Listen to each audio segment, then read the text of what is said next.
Hi friends, मी विठ्ठल जोशी. या व्हिडिओमध्ये आपण सामान्य ज्ञानावर आधारित प्रश्न पाहणार आहोत आणि महापरीक्षा पोर्टलमार्फत 24 फेब्रुवारी 2019 रोजी सकाळी 10 वाजता कृषी सेवक या पदासाठी जो पेपर घेण्यात आला त्या पेपरमध्ये आलेलेच प्रश्न मी या व्हिडिओमध्ये घेत आहे, जेणेकरून महापरीक्षा पोर्टल कशा स्वरूपाचे प्रश्न विचारते हे आपल्याला कळावं, हा या पाठीमागचा हेतू आहे.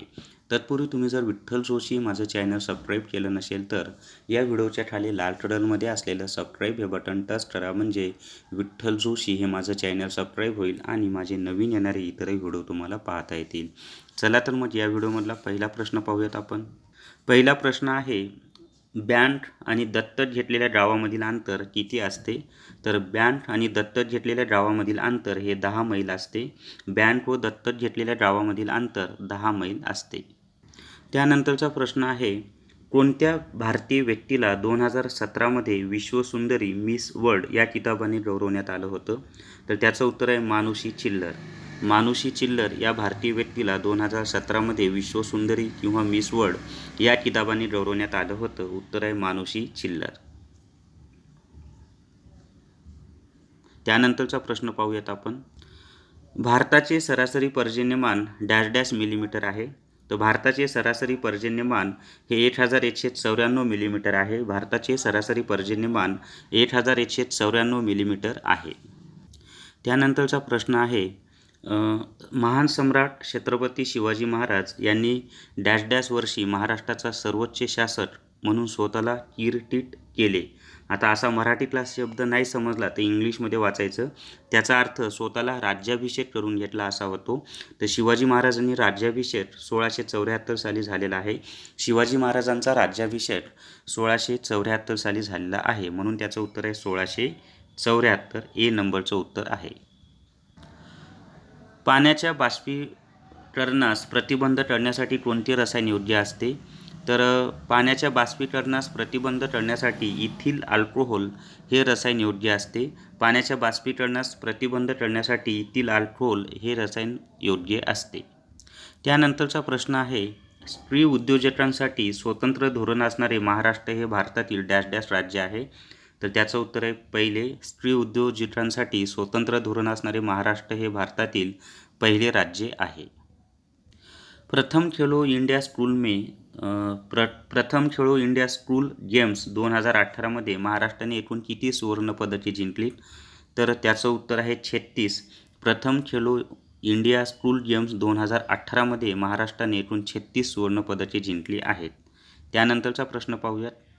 भारतामध्ये किती भाग वनाखाली आहे?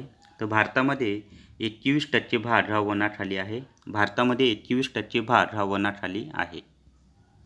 मुघल गार्डन कोणत्या शैलीमध्ये बांधले गेले होते? तर मुघल गार्डन हे पारशी शैलीमध्ये बांधले गेले होते. मुघल गार्डन हे पारशी शैलीमध्ये बांधले गेले होते. त्याचं उत्तर आहे सी, पारशी शैली. नोव्हेंबर 2017मध्ये आयोजित केलेल्या वर्ल्ड वेटलिफ्टिंग चॅम्पियनशिपमध्ये 2 दशकांनंतर पहिल्यांदा कोणत्या भारतीय खेळाडूने सुवर्णपदक जिंकले? तर त्याचं उत्तर आहे ते सैखोम मीराबाई चानू.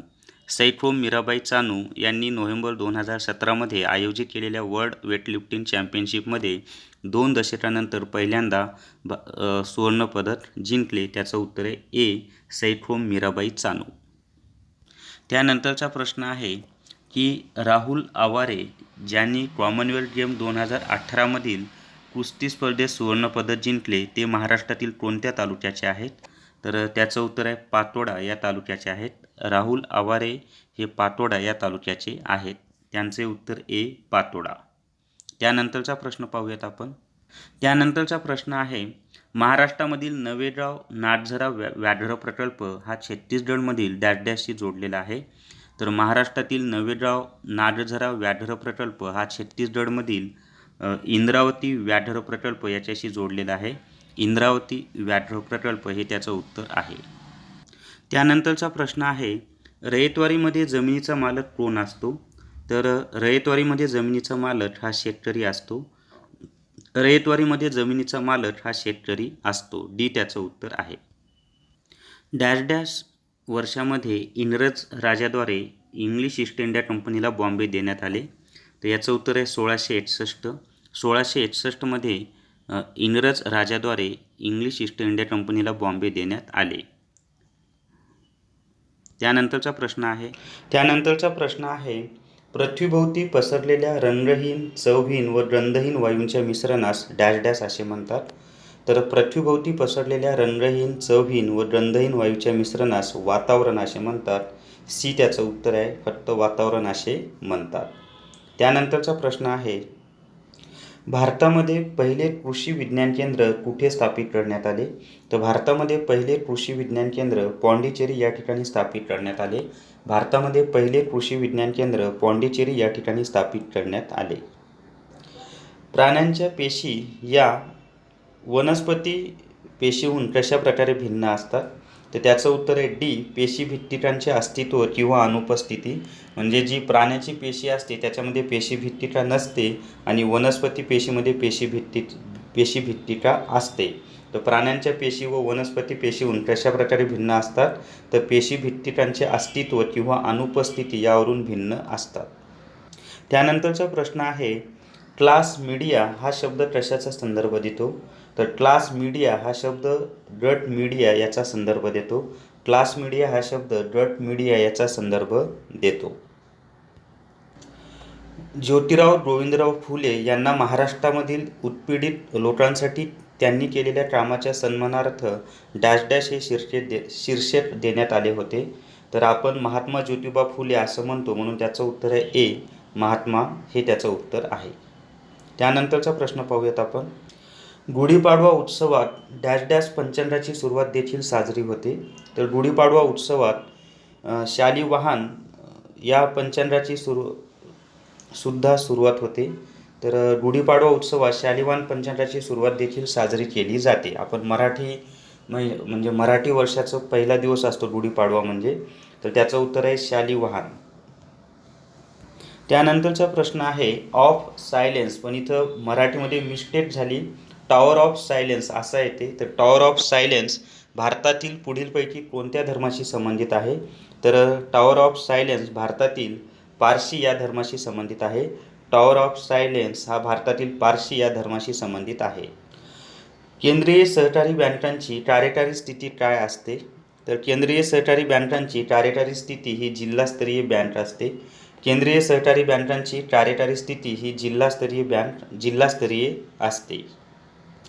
नोव्हेंबर ते डिसेंबर 2017मध्ये केरळ, तमिळनाडू आणि लक्षद्वीपमध्ये हाहाकार माजवणाऱ्या चक्रीवादळाचे नाव काय? तर नोव्हेंबर ते डिसेंबर 2017मध्ये केरळ, तमिळनाडू आणि लक्षद्वीपमध्ये हाहाकार माजवणाऱ्या चक्रीवादळाचे नाव ओखी हे होते. ओखी हे त्याचं उत्तर आहे. नंतरचा प्रश्न आहे डॅश डॅश दिवस तेजस्वीरित्या चालल्यानंतर मुंबईमध्ये 6 एप्रिल 2018ला 8वी थिएटर ऑलिम्पिक आयोजित केली होती. तर याचं उत्तर येते 51 दिवस तेजस्वीरित्या चालल्यानंतर मुंबईमध्ये 6 एप्रिल 2018ला 8वी थिएटर ऑलिम्पिक आयोजित केली गेली होती. प्राचीन भारतातील पाषाणातील कोरीव लेण्यांचे सर्वात जुने उदाहरण पुढीलपैकी कोणते आहे? तर प्राचीन भारतातील पाषाणातील कोरीव लेण्यांचे सर्वात जुने उदाहरण बराबर लेणी हे आहे. बराबर लेणी हे त्याचं उत्तर आहे. त्यानंतरचा प्रश्न आहे NBPGRचे मुख्यालय डॅश डॅश येथे आहे. तर NBPGRचे मुख्यालय नवी दिल्ली या ठिकाणी आहे. NBPGRचे मुख्यालय नवी दिल्ली या ठिकाणी आहे. नुकत्याच प्रसिद्ध झालेल्या अरुंधती रॉयच्या दुसऱ्या आणि नवीन कादंबरीचे नाव काय? तर नुकत्याच प्रसिद्ध झालेल्या अरुंधती रॉयच्या दुसऱ्या आणि नवीन कादंबरीचे नाव the ministry of utmost happiness हे आहे. The ministry of utmost happiness हे नाव आहे. खालीलपैकी कोणती नदी गोदावरीची सर्वात मोठी उपनदी आहे? तर प्राणहिता ही गोदावरी नदीची सर्वात मोठी उपनदी आहे. प्राणहिता ही गोदावरी नदीची सर्वात मोठी उपनदी आहे. वर्धा व वैनगंगा या दोन नद्यांच्या एकत्रित प्रवाहालाच प्राणहिता असं म्हटलं जातं. पुढीलपैकी कोणत्या उत्सवाने महाराष्ट्रातून मान्सूनचा हंगाम संपवतो? तर याचं उत्तर आहे नारळ उत्सव किंवा नारळी पौर्णिमा. आपण मराठवाड्यामध्ये त्याला रक्षाबंधन असं म्हणतो आणि कोकणामध्ये त्याला नारळी पौर्णिमा असं म्हटलं जातं. तर नारळी पौर्णिमा या उत्सवाने महाराष्ट्रात मान्सूनचा हंगाम संपतो.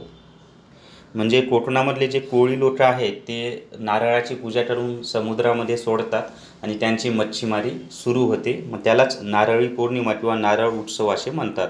आणि मान्सून संपलेला असतो म्हणूनच ते समुद्रात जाऊन मच्छीमारी करू शकतात. तर या व्हिडिओमध्ये आपण सामान्य ज्ञानावर आधारित या परीक्षेला आलेले सर्व प्रश्न पाहिलेले आहेत.